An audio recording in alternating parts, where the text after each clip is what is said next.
বাসায় থাকা 4টা ইনগ্রিডিয়েন্ট দিয়ে আমি এমন একটা সানট্যান রিমুভিং মাস্ক বানাইছি যেটা মাত্র 15 মিনিটে আমার সকল সানট্যান রিমুভ করে দিয়েছে। জাস্ট দেখেন, ফার্স্টে নিছি 2 চামচ বেসন, তারপর একটুখানি কফি, একটুখানি একদম হলুদ, আর হচ্ছে আমার ফেভারেট গ্লুটা মাস্ক, যেটার মধ্যে কেওলিন পাউডার, মুলতানি মাটি, গ্লুটাথিয়ন এবং আরও অনেক ইনগ্রিডিয়েন্ট আছে যেটা কিনা সানট্যান রিমুভ করতে অনেক বেশি হেল্প করে। বাট পাশাপাশি হলুদ আর কফিটা স্ক্রাবের কাজ করে একদম উপর থেকে সকল ধরনের ময়লা রিমুভ করে ফেলবে আর স্কিনটাকে একদম বাটারি হোয়াইট বানায় ফেলবে।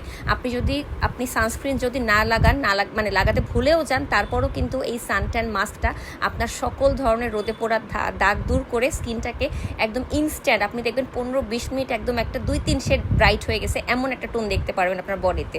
জাস্ট দেখেন।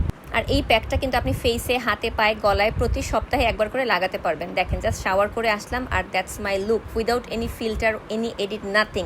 জাস্ট দেখেন কি পরিমাণ ফ্রেশ লাগছে আমার স্কিনটা। আপনিও কিন্তু সপ্তাহে একবার এই মাস্কটা লাগাতে পারেন। আর হ্যাঁ, আমি যে গ্লুটা মাস্কটা ইউজ করি সেটা কিন্তু এনলেস বিউটিতে পেয়ে যাবেন। এটা কিন্তু সানট্যান রিমুভ করতে অনেক হেল্প করে।